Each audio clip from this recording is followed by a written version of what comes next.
ਅੱਜ ਦੇ ਟਾਈਮ ਵਿੱਚ ਜਿੱਥੇ ਕਈ ਕੰਟਰੀਜ਼ ਬਹੁਤ ਜ਼ਿਆਦਾ ਸਟ੍ਰਿਕਟ ਹੋ ਗਈਆਂ ਨੇ, ਕੈਨੇਡਾ ਦੀ ਅਗਰ ਆਪਾਂ ਗੱਲ ਕਰ ਲਈਏ, ਕੁਝ ਇਸ ਤਰ੍ਹਾਂ ਦੀ ਸਿਚੁਏਸ਼ਨ ਬਣ ਚੁੱਕੀ ਹੈ। ਸਟੂਡੈਂਟਸ ਦੇ ਪੇਰੈਂਟਸ ਵੀ ਡਾਊਟਫੁਲ ਹੋ ਗਏ ਨੇ, ਅਸੀਂ ਭੇਜੀਏ ਨਾ ਭੇਜੀਏ, ਕਿੱਥੇ ਅਪਲਾਈ ਕਰੀਏ। ਆਸਟ੍ਰੇਲੀਆ ਸਟੱਡੀ ਵੀਜ਼ਾ ਥੋੜਾ ਔਖਾ ਲੱਗ ਰਿਹਾ ਕਈਆਂ ਨੂੰ, ਕਿਉਂਕਿ ਡਾਕੂਮੈਂਟੇਸ਼ਨ ਦੀ ਗੱਲ ਕਰ ਲਈਏ, ਅਕੈਡਮਿਕਸ ਦੀ ਗੱਲ ਕਰ ਲਈਏ, ਉੱਥੇ ਥੋੜਾ ਸਟ੍ਰਿਕਟ ਮਾਮਲਾ ਜ਼ਰੂਰ ਨਜ਼ਰ ਆਉਂਦਾ ਹੈ। ਤੇ ਅਜਿਹੇ ਦੇ ਵਿੱਚ ਅੱਜ ਦੇ ਸਮੇਂ ਦੇ ਵਿੱਚ ਜਰਮਨੀ ਸਟੱਡੀ ਵੀਜ਼ਾ ਕਾਫੀ ਪਪੂਲਰ ਹੈ।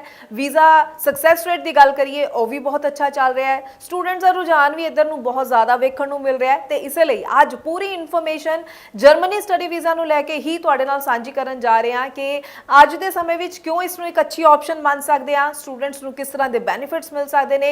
ਰਿਕੁਆਇਰਮੈਂਟਸ ਦਾ ਤਾਂ ਪਤਾ ਹੋਣਾ ਸਟੂਡੈਂਟਸ ਨੂੰ ਬਹੁਤ ਹੀ ਜ਼ਿਆਦਾ ਜ਼ਰੂਰੀ ਹੈ। ਜਦ ਤੁਸੀਂ ਕਿਸੇ ਵੀ ਕੰਟਰੀ ਬਾਰੇ ਮਨ ਵਿੱਚ ਵੀ ਸੋਚ ਲੈਂਦੇ ਹੋ ਨਾ ਕਿ ਮੈਂ ਇੱਥੇ ਅਪਲਾਈ ਕਰਾਂ, ਤਾਂ ਉਦੋਂ ਹੀ ਤੁਹਾਨੂੰ ਰਿਕੁਆਇਰਮੈਂਟਸ ਦਾ ਪਤਾ ਹੋਣਾ ਚਾਹੀਦਾ ਹੈ। ਤੇ ਇਸੇ ਲਈ ਅੱਜ ਦੀ ਵੀਡੀਓ ਵਿੱਚ complete information Germany study visa ਨੂੰ ਲੈ ਕੇ ਤੁਹਾਡੇ ਨਾਲ ਸਾਂਝੀ ਕਰਾਂਗੇ। ਸਵਾਗਤ ਹੈ ਜੀ ਸਾਰਿਆਂ ਦਾ, ਮੈਂ ਹਾਂ ਹਰਜੋਤ ਕੌਰ ਔਰ ਇਹ ਪੂਰੀ ਇਨਫੋਰਮੇਸ਼ਨ ਤੁਹਾਡੇ ਨਾਲ ਸਾਂਝੀ ਕਰਨਗੇ ਸਟੱਡੀਜ਼ ਕੇਅਰ ਅਬਰੋਡ ਤੋਂ ਚੰਡੀਗੜ੍ਹ ਬ੍ਰਾਂਚ ਹੈਡ ਅਨੀਤਾ ਪੰਡਰਾਲ ਜੀ। ਬਹੁਤ ਬਹੁਤ ਸਵਾਗਤ ਹੈ ਜੀ। ਸਤਿ ਸ਼੍ਰੀ ਅਕਾਲ। ਸਤਿ ਸ਼੍ਰੀ ਅਕਾਲ ਜੀ। ਸੋ ਅਨੀਤਾ ਜੀ ਦੱਸੋ, ਅੱਜ ਮੈਂ ਜੋ ਜਰਮਨੀ ਸਟੱਡੀ ਵੀਜ਼ਾ ਦੀ ਗੱਲ ਸ਼ੁਰੂ ਕੀਤੀ ਹੈ, ਕਿਉਂਕਿ ਸਟੂਡੈਂਟ ਦੇ ਸਵਾਲ ਵੀ ਸਾਡੇ ਕੋਲ ਲਗਾਤਾਰ ਆਉਂਦੇ ਨੇ, ਤਾਂ ਜ਼ਰੂਰ ਇੱਕ ਪੁਆਇੰਟ ਇਸ ਦਾ ਜਰਮਨੀ ਸਟੱਡੀ ਵੀਜ਼ਾ ਦਾ ਸਟੂਡੈਂਟਸ ਨਾਲ ਸ਼ੇਅਰ ਕਰਨਾ। ਕਿਹੜੀ ਪ੍ਰੋਫਾਈਲ ਵਾਲੇ ਸਟੂਡੈਂਟਸ ਲਈ ਬੈਸਟ ਆਪਸ਼ਨ ਮੰਨਦੇ ਹੋ, ਕਮਿੰਗ ਇਨਟੇਕ ਬਾਰੇ ਵੀ ਗੱਲ ਕਰਨਾ, ਫੰਡਸ, ਰਿਕੁਆਇਰਮੈਂਟਸ, ਫੀਸ, ਇਸ सब ਨੂੰ ਲੈ ਕੇ स्टूडेंट्स ਨੂੰ अवेयर करो, गाइड करो, ताकि स्टूडेंट राइट इन्फॉर्मेशन ਦੇ ਨਾਲ ਅੱਗੇ ਵਧੇ जी।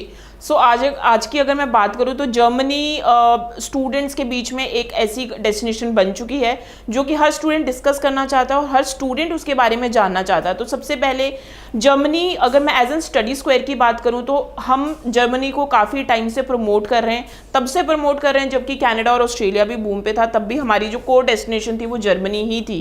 तो अभी क्योंकि वही चीज़ें सारी कंट्रीज़ धीरे धीरे जो उनके रूल्स एंड रेगुलेशन कहीं ना कहीं स्ट्रिक्ट हो रहे हैं, तो बहुत सारे एजेंट्स ने, बहुत सारे कंसल्टेंट ने जर्मनी को प्रमोट करना शुरू किया है।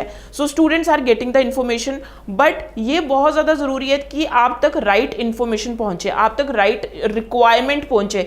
ऐसा नहीं है कि जर्मनी आप तब अप्लाई करो क्योंकि आपका कहीं नहीं बन रहा तो आपका जर्मनी बन रहा है। तो अगर मैं जर्मनी की बात करूँ, वो बहुत ज़्यादा स्ट्रिक्ट हैं अपने रूल्स एंड रेगुलेशन को लेके।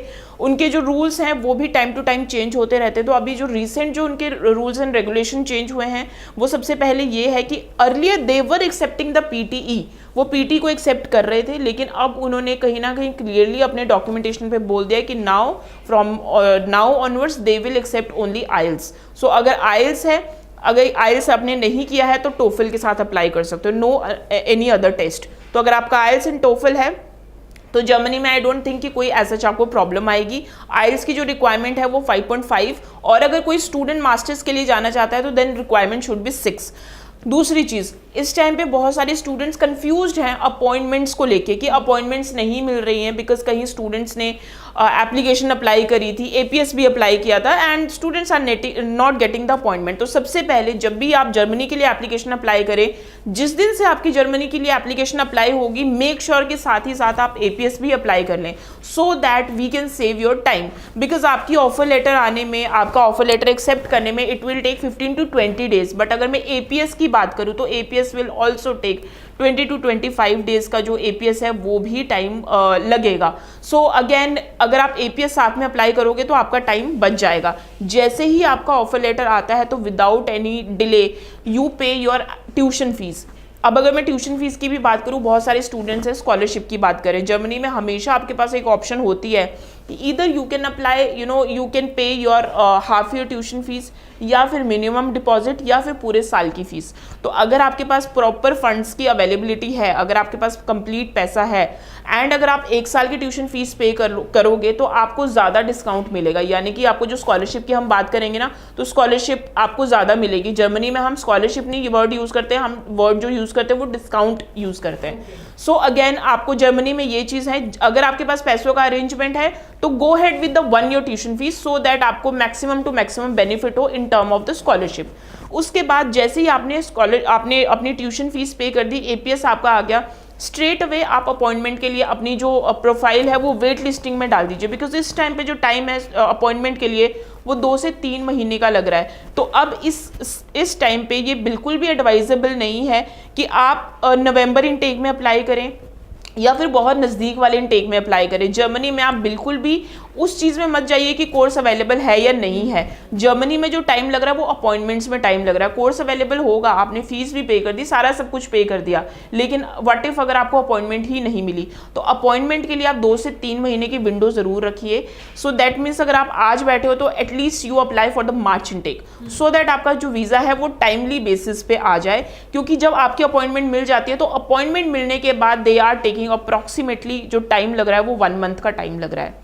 और सबसे इम्पॉर्टेंट चीज़ है, जब आप VFS में जाते हैं तो उनका एक रिटर्न क्वेश्चनर होता है, जो कि जिसको हम इंटरव्यू क्वेश्चनर भी बोलते हैं, तो स्टूडेंट को वो फिल करना होता है। तो मेक श्योर आप जो भी उसमें लिखें, आप अपनी SOP ज़रूर पढ़ें, आप कौन से कोर्स में जा रहे हो वो ज़रूर करें, आपने इस कोर्स को क्यों चूज़ किया है वो कम्प्लीटली आपको ब्रीफ इंट्रोडक्शन के साथ, वो एक रिटर्न टेस्ट होगा, तो वो भी आपको पता होना चाहिए कि आप कौन से कोर्स एंड कौन सी यूनिवर्सिटी के साथ जा रहे हो। बिकॉज जिन लोगों ने जर्मनी को इतने कोर्स से नहीं किया है वो शायद आपको इतना डीपली और टेक्निकली नहीं बताएंगे। तो अगर फिर भी आपको कन्फ्यूजन है सो बिल्कुल आप हमारे नंबर पे कॉल कर सकते हैं, so that we can guide you in that matter. And इस टाइम पे बहुत सारे स्टूडेंट्स को देखा गया है कि they are getting the interview calls as well. So अगर आपको इंटरव्यू कॉल आ रही है तो जस्ट बी कॉन्फिडेंट एंड बताएं कि why you are going for this course and इस कोर्स के बाद आपके क्या वीज़ा चांसेस हैं। आई वुड से इस टाइम पे 50% स्टूडेंट्स को कॉल आ रही है, तो बिल्कुल भी आप ये ना मान के चलिए कि बहुत ही रेयर स्टूडेंट्स को कॉल आ रही है। 50% students are getting the call from the high commission. So just be ready with your facts, just be ready with your this thing that why you are going for this university, क्यों आपने यहाँ पे apply किया है और क्या आपकी future prospects हैं। सो ये भी आप अपने कंसल्टेंट से ज़रूर पूछें, सो दैट आपको इंटरव्यू के टाइम पे कोई भी प्रॉब्लम ना हो। जी बिल्कुल। सो अनीता जी ने देखो सारे पॉइंट्स ਤੁਹਾਨੂੰ ਦੱਸੇ ਨੇ ਜਿਸ ਦੇ ਉੱਪਰ ਤੁਹਾਨੂੰ ਧਿਆਨ ਦੇਣਾ ਬਹੁਤ ਜ਼ਰੂਰੀ ਹੈ, ਤਿਆਰੀ ਕਰਨੀ ਬਹੁਤ ਜ਼ਰੂਰੀ ਹੈ ਜੇਕਰ ਤੁਸੀਂ ਜਰਮਨੀ ਸਟੱਡੀ ਵੀਜ਼ਾ ਅਪਲਾਈ ਕਰਨਾ ਚਾਹੁੰਦੇ ਹੋ। ਸੋ ਹੋਰ ਕੋਈ ਸਵਾਲ ਹੈ ਤਾਂ ਜ਼ਰੂਰ ਨੰਬਰ ਡਿਸਪਲੇ ਇਸ ਉੱਪਰ ਕਾਲ ਕਰੋ, ਪੂਰੀ ਇਨਫੋਰਮੇਸ਼ਨ ਲਓ, ਜਾਂ ਫਿਰ ਸਟੱਡੀਜ਼ ਕੇਅਰ ਅਬਰੋਡ ਦੇ ਆਫਿਸ ਤੁਸੀਂ ਵਿਜ਼ਿਟ ਕਰ ਸਕਦੇ ਹੋ ਆਪਣੇ ਡਾਕੂਮੈਂਟਸ ਦੇ ਨਾਲ ਵਿਜ਼ਿਟ ਕਰਨਾ, ਤਾਂ ਕਿ ਅਸੈਸਮੈਂਟ ਕਰਕੇ ਸਹੀ ਆਪਸ਼ਨਸ ਟਾਈਮਲੀ ਤੁਹਾਨੂੰ ਗਾਈਡ ਕੀਤੀਆਂ ਜਾ ਸਕਣ। ਬਹੁਤ ਬਹੁਤ ਥੈਂਕਸ ਅਨੀਤਾ ਜੀ, ਇਹ ਪੂਰੀ ਇਨਫੋਰਮੇਸ਼ਨ ਤੁਸੀਂ ਸਟੂਡੈਂਟਸ ਨਾਲ ਸਾਂਝੀ ਕੀਤੀ ਹੈ। ਅੱਗੋਂ ਵੀ ਅਸੀਂ ਸਟੂਡੈਂਟਸ ਦੇ ਲਈ ਇਸੇ ਤਰ੍ਹਾਂ ਨਾਲ ਹੋਰ ਇਨਫੋਰਮੇਟਿਵ ਵੀਡੀਓਜ਼ ਲੈ ਕੇ ਆਉਂਦੇ ਰਹਾਂਗੇ। ਫਿਲਹਾਲ ਹੀ ਦਿਓ ਜੀ ਇਜਾਜ਼ਤ। Thank you so much. Thank you so much.